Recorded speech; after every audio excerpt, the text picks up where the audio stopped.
I owe this car a sincere apology. I've just realised that the rattling that I blame the car for is actually my camera mount.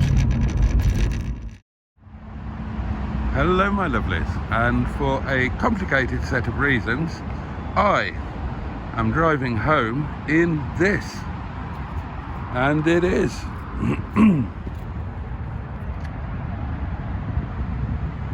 it's a Streetwise with roof bars and a Project Nigel sticker and enormous gaps between the top of the wheel and the rest of the car. This is an urban on-roader, or in other words, a complete nonsense. Or is it?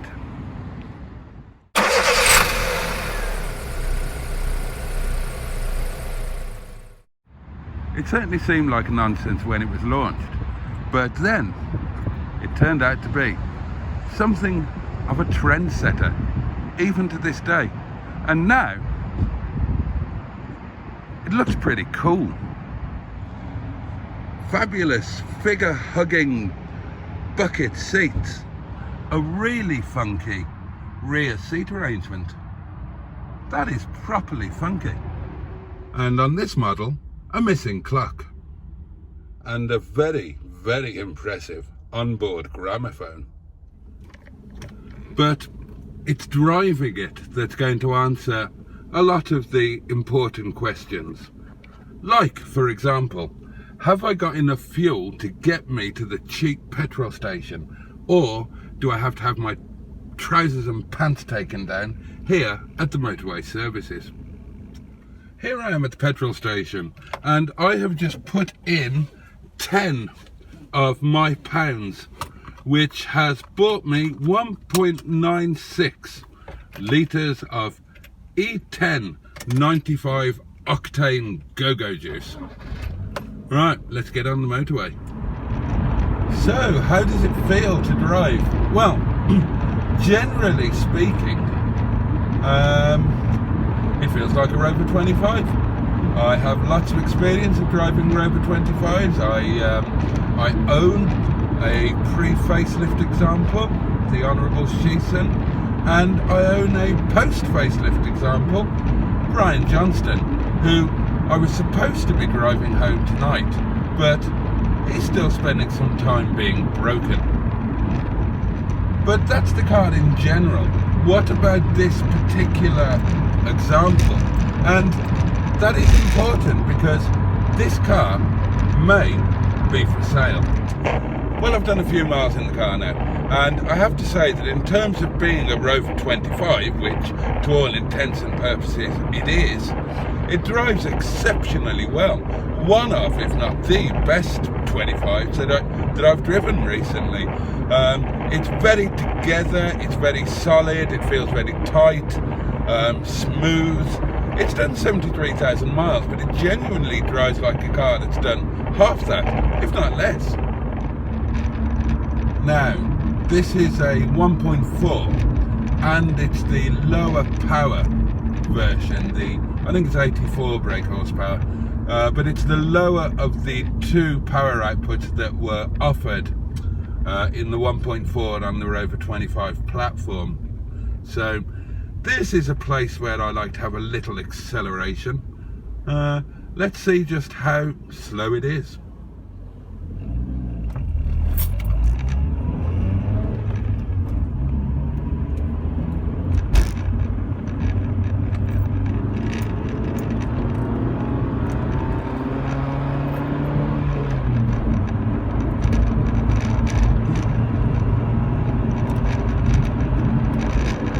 Okay, it really isn't quick. It's not quick by any stretch of the imagination, but it's not exactly dangerously slow either.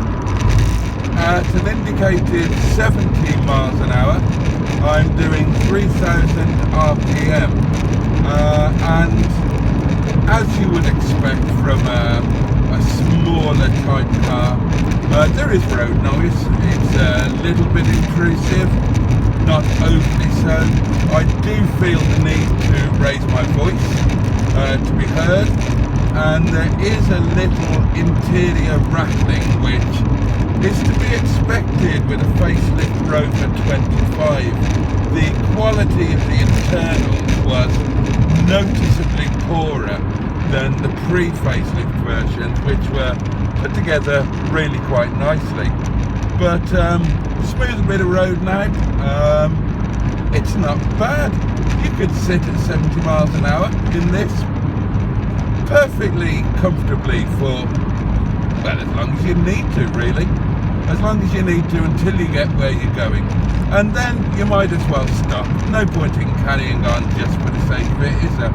Stop, get out, make yourself a cup of tea or beverage of your choice. Maybe a little snack, a biscuit of some nature. Okay, my two favourite things about this car so far are, number one, the view. Although I couldn't guarantee that that would remain a constant wherever this car went. Number two would be the seats.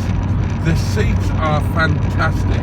They are half leather and they are very buckety, incredibly supportive. You clamber into them and they hug you from behind, like a boob doctor hugging his patient. I'll have to cut that out. That was a reference to today's discussion over lunch.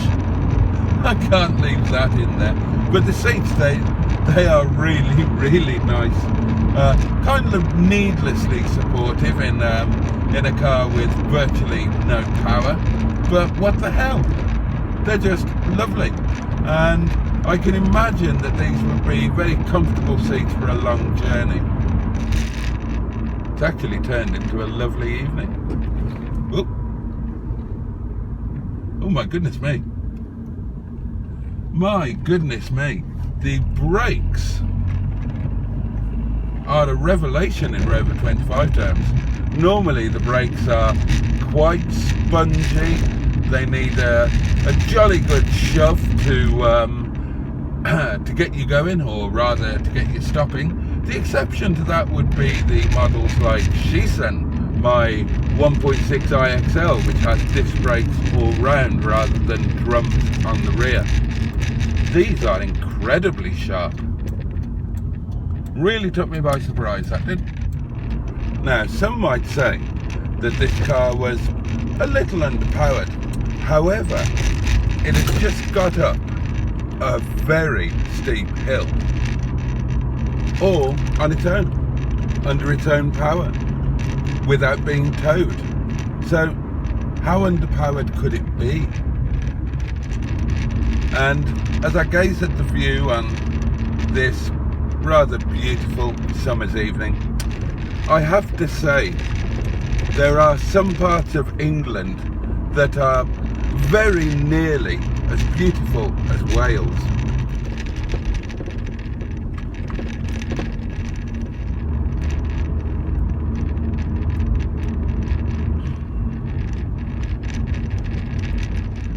I owe this car a sincere apology.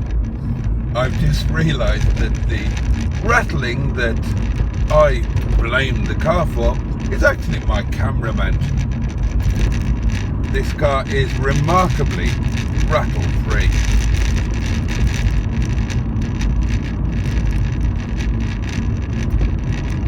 See, I'm holding the camera mount now. No rattling.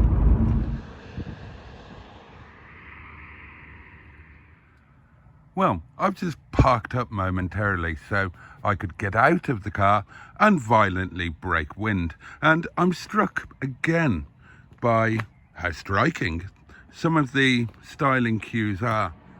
You've got the stacked lights underneath the twin headlights, and amazingly the same on the other side of the car. The traditional badge,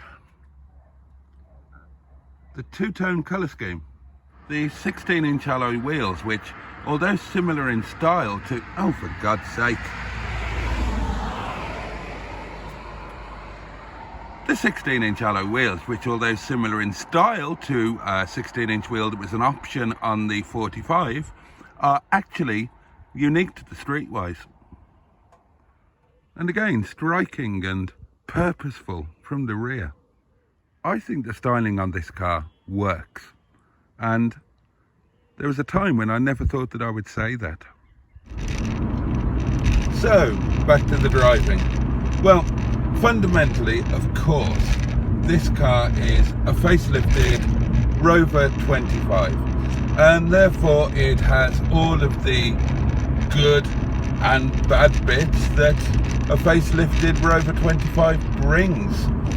However, it must be said that this specific example is definitely one of the better ones in terms of the driving. It does have some cosmetic issues, of course, but yes, in terms of the driving, it's exceptionally good, it really must be said.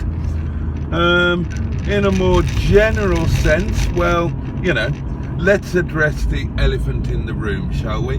The whole urban on-off-roader thing. As a concept, it's a bit silly. In fact, it's totally silly. By raising the vehicle, you're getting all of the bad bits of an off-road vehicle and none of the good if you don't add anything else. So you've got higher centre of gravity, you've got poorer cornering as a result of that. Although realistically, of course, and certainly in a car with this level of power, it's going to be a very, very minor difference that in all probability you would never actually notice when driving. But nonetheless, as a concept, it is flawed. You're not adding four-wheel drive, you're not adding any additional off-road capability over a standard car. You've just got that extra ride height. Now, if you cast your minds back, those of you who watch my videos on a regular basis, you may well recall that in the heights of winter, last winter, my own facelift Rover 25, I managed to I got it through the worst of the snow and the worst of the lanes, and then I got it beached on a high snowdrift just outside my cottage. Well, arguably, given the slightly higher ride height, this car might have got through that. Is that enough to justify the changes and so on?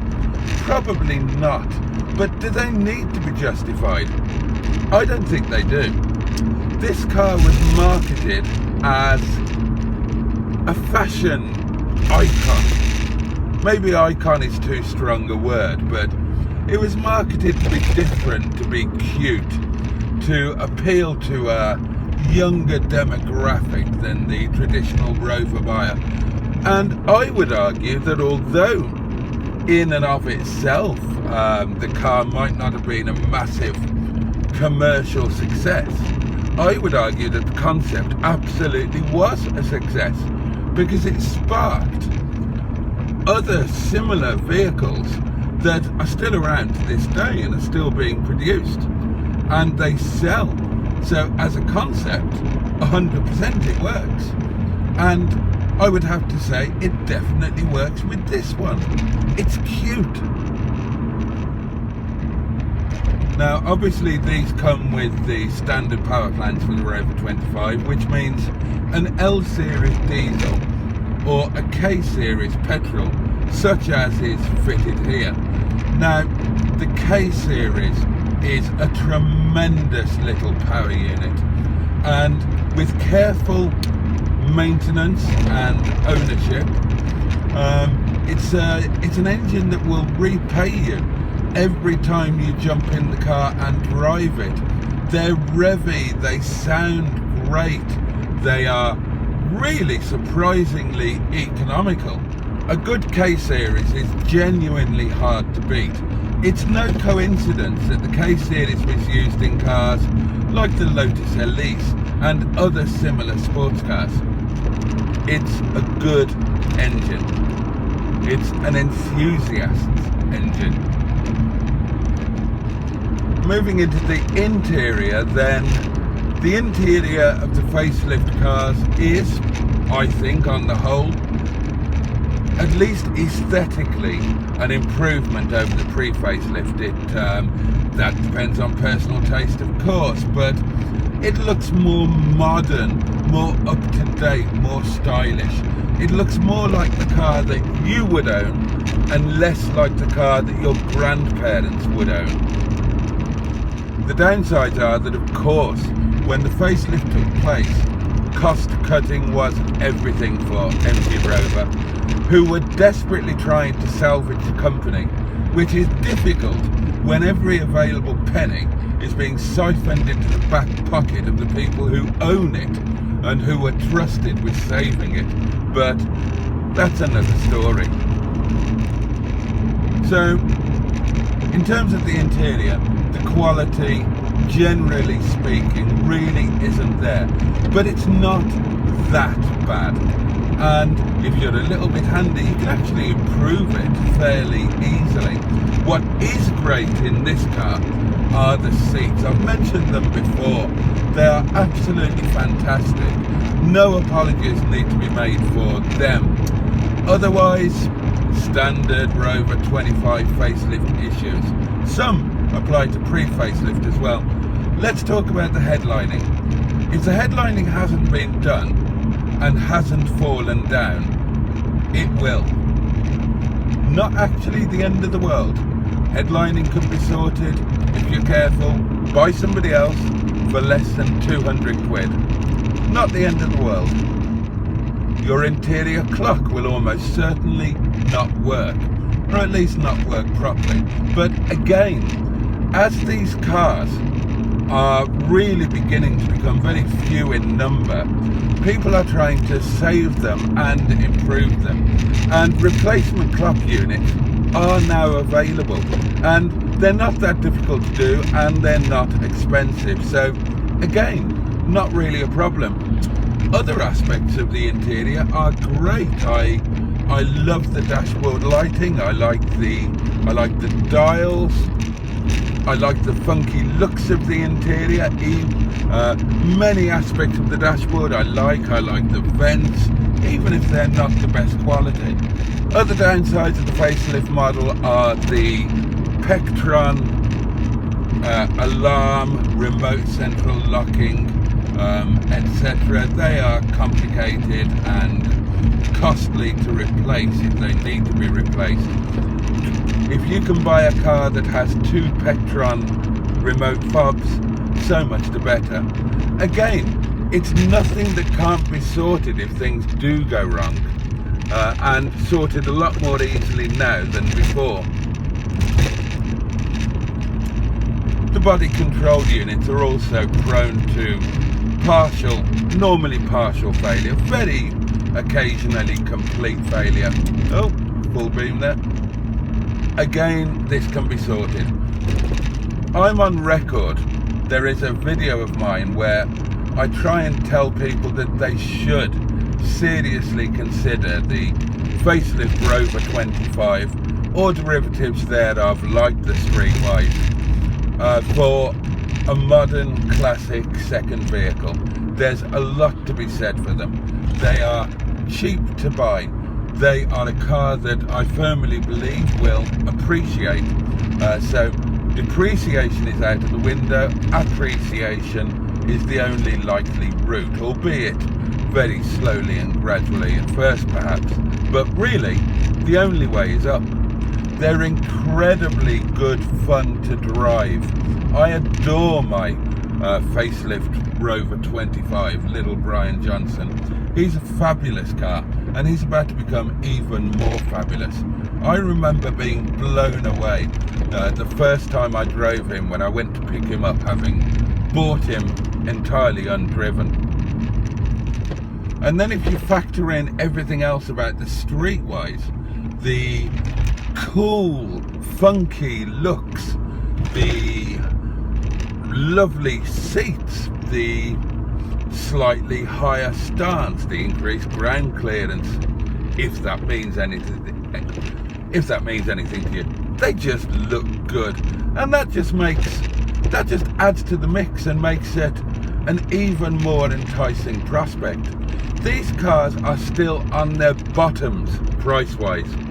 You can buy a really nice one for not a stupid amount of money, or you could buy a quite nice one for even less, and you could buy one where there is significant room for improvement for absolute pennies. We're talking about a round of drinks, albeit in a slightly expensive pub. This is one of the best 25s that I have ever driven. It drives fantastic. It's got the best brakes of any Rover 25 that I've ever driven. It's tight, it's rattle free, the steering is absolutely lovely, throttle response is great, the engine is super quiet, the ride is smooth and comfortable, the interior is generally good. I mean, the seats, they're quite pivotal, and the seats are absolutely fantastic. It's got parking sensors, it's got front fog lights, it's got a leather steering wheel, it's got electric windows, it's got that super funky seat layout in the rear, which that alone sets it apart from any other car, really. Certainly many other cars. I mean, if you ask me to pick a similar styling arrangement off the top of my head, oh, that was tight. The car that immediately springs to mind, bizarre as it may sound, would be a Lamborghini Espada. That genuinely is the first car that springs to mind when I think about similar seating arrangements to the rear. And being like a Lamborghini Espada is, trust me, I've owned one, it's no bad thing. And that's with a capital N, B and T. It's also got a fabulous knob. It's a really well-sized knob. Just the perfect size that I would say. It's hefty, it's substantial, it fits in the hand very, very nicely indeed. This is the kind of knob that is never going to disappoint. And then possibly the final question, would I like to own this car?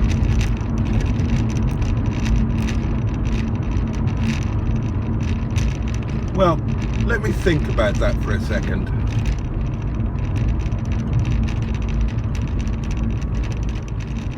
Well, I've just cogitated. The answer, my lovelies, is a simple one. Yes, I would love to own this car. Just on this drive home from the Pennines to here in the Peak District National Park, and ultimately my humble little cottage, I've rather fallen in love with this little chap, and yeah, I would love to own it. And of course, it's the right colour to be part of my fleet. I could also make a strong argument for having the Streetwise as my daily. Now, where I live, obviously, snow is an issue over the winter. And it's not if it's going to be an issue, it always is.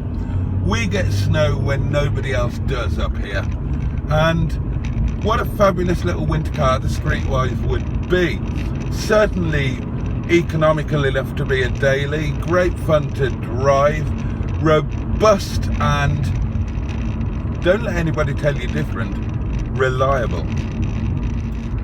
One of these with that extra little bit of ride height on a set of really good winter tyres would, in many ways, be the perfect daily car for me. And yeah, I'd love to have this one. I really would. I would love to make those little improvements. I would love to add the bits of missing trim. I would like to tidy up the bits that need tidying, both inside and the cosmetic bits outside. Although it's already a perfectly respectable looking car. And here in the driver's pocket, I have all of the documents for this car. So it's kind of tempting to just keep it.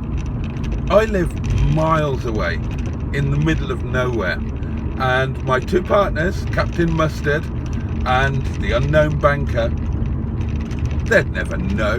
They'd never track me down.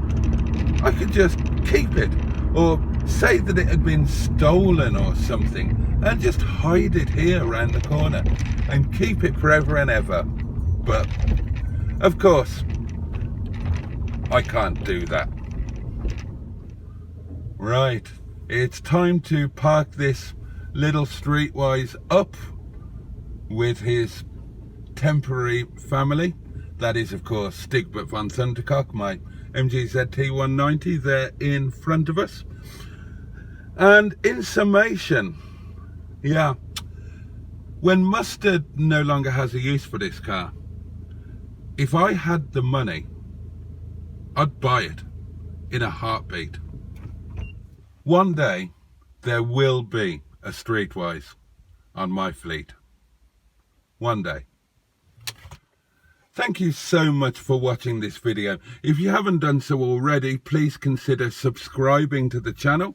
It costs you absolutely nothing.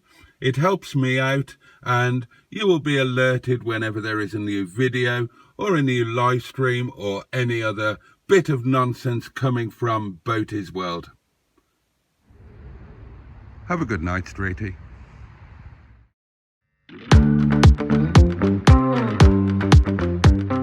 Boats would like to express his heartfelt appreciation to his amazing channel members. Alan Searle, Project MGTF, Rosé Chicks, Chef Daniel, The Greenwood, Typhoon Cat, Richard Mahon, Dinosaur Dad, Car Crazy Norwegian, Tricia Alderman, Mickey Jeffries, Jimmy Quinn, Neil Gibbon, Classic Willswall, Joe Cox, John Moruzzi and the Fabulous Psychonaut 7. Your support means the world to him, you're all fucking legends, and he thanks you from the heart of his bottom. Thanks also to everyone who supported the channel in other ways with super chat, super thanks, or just by watching the videos and leaving your knob alone when the advert come on. See you on the next video. Oh, and I'm not wearing any panties.